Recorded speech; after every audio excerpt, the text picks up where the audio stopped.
Police entered the home of the List family on December 7, 1971, after weeks of unanswered calls and a growing sense of unease from neighbors.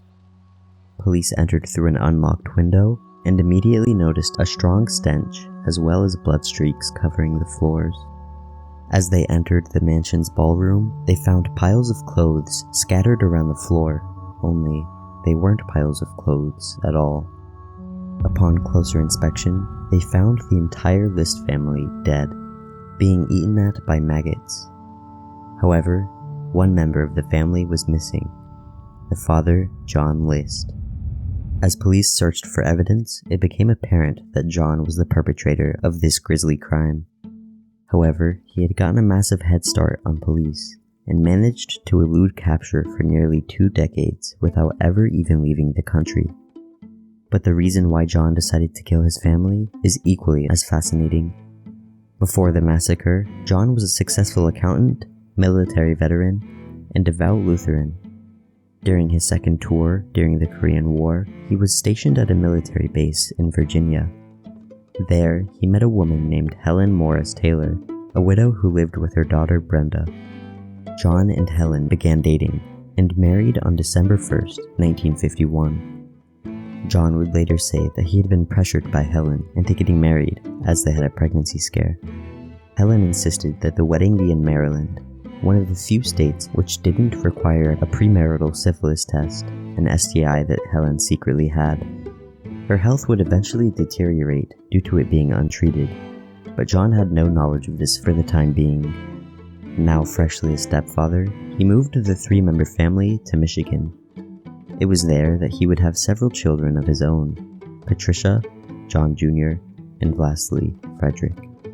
The family continued to move around for several years, with Brenda aging out of the household, sparing her from the future massacre. They would finally find a place to settle in 1965 at a massive Victorian mansion in Westfield, New Jersey. No one knew at the time, but this was a sign of John's massive habit of overspending, and they wouldn't be able to afford to live in this home for long. It was at this point that John's life began to fall apart. In 1969, he finally learned of Helen's syphilis as her health dramatically worsened. To make matters worse, Helen was also an alcoholic. In John's words, the combination had transformed her into an unkempt and paranoid recluse. In 1971, John was laid off, adding to his financial troubles. Due to his upbringing, he was deeply ashamed that he wasn't able to support his family. So he would pretend to go to work every day, but instead would go to job interviews or sit at the train station until it was time to go home. To keep up with his bills, he siphoned around $200,000 of his mother's money, who lived in the attic of the mansion. He also pressured his children to get part-time jobs after school to keep the family afloat. His life was not only unraveling in that aspect, but also in his personal relationships. His wife would humiliate him, comparing his ability in bed to that of her first husband, sometimes even in public. His 16-year-old daughter, Patricia, had been brought home by police late one night after she was caught smoking marijuana. John was terrified of the evil in the world and felt his family needed to be saved from sin. In his mind, his life was falling apart, and he felt he had only 2 options: either kill his family and send them to heaven, or accept welfare, something his pride could not take. He also contemplated ending his own life rather than his family's, but decided against it due to his belief that he would go to hell if he did.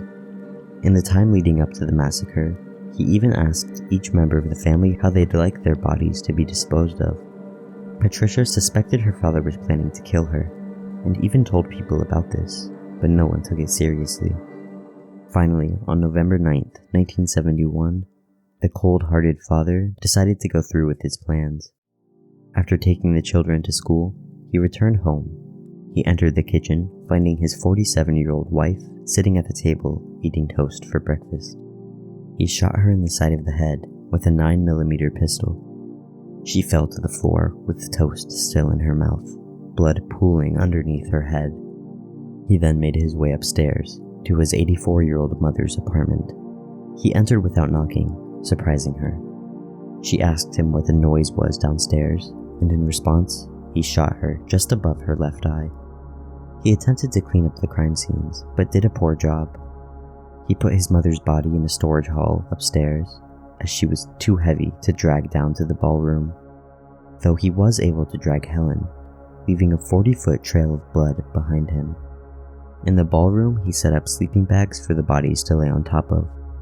With his work done for the moment, he went to the bathroom and vomited into the toilet. He then stripped off his blood-soaked clothes and showered, changing into a fresh suit. As if going about a normal day, he went outside and raked the leaves, killing time as he waited for his children to return home. He then went back inside to make himself lunch and had his meal at the same table he shot his wife at. Soon after, the phone rang and John picked it up. On the other end was his daughter Patricia, asking to be taken home early as she didn't feel well. He picked her up and ran to be the first one in the house. He waited, crouched behind the door with his gun ready. As she entered, he shot her in the back of the head. He dragged her body to the ballroom, joining Helen. Next was 13-year-old Frederick. He picked him up from his after-school job, and just like he had with Patricia, he ran inside and waited for Frederick to enter. Fred suffered the same fate.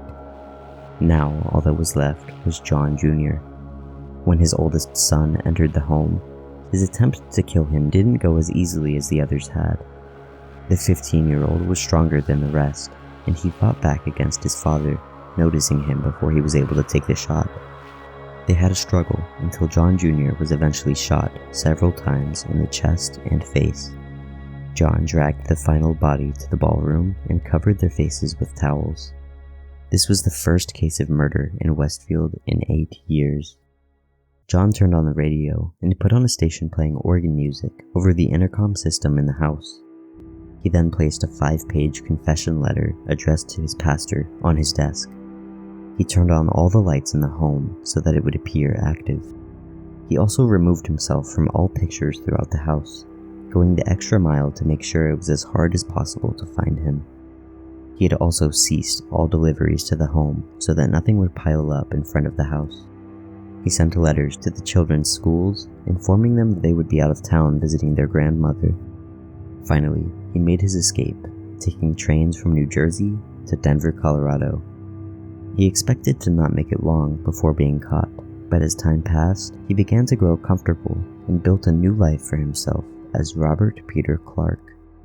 A month passed before police were called to the home, where they found the eerie and disturbing scene John had left them. The bodies were found illuminated underneath the stained glass skylight in the ballroom.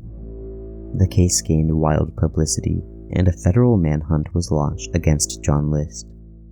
Police found the family car at JFK Airport in New York, but couldn't find any record of John taking a flight. As the search went on, John, now Robert, lived his life as a free man. He even found himself a new wife at a singles event for his church, a woman named Dolores Miller. They married in 1985. In May of 1989, 18 years had passed since the massacre, and it seemed unlikely that John would ever be caught. However, law enforcement didn't give up, despite the case being passed into multiple hands. Captain Frank Maranca approached a producer of the show America's Most Wanted and pitched the John List case to him. The producer was enamored with the case and hired a forensic artist named Frank Bender to sculpt an age-progressed bust of John. The show went on to air to 22 million people across the country, prompting one of John's former neighbors to recognize him. Police were alerted and sent to John and Dolores' new home, which was now in Virginia. Dolores answered the door, informing police that John wasn't home. They showed her the man they were looking for, to the great surprise of Dolores. She showed them her and Robert's wedding photo, at which point police knew they had finally caught the infamous boogeyman of Westfield. The cops went to John's place of work and arrested him. Though he initially denied his true identity, he was eventually presented with irrefutable evidence and finally admitted to the truth on February 16, 1990. On April 12th, John List was convicted of 5 counts of first-degree murder and sentenced to 5 life terms in prison. He died from pneumonia 18 years later in prison on March 21, 2008.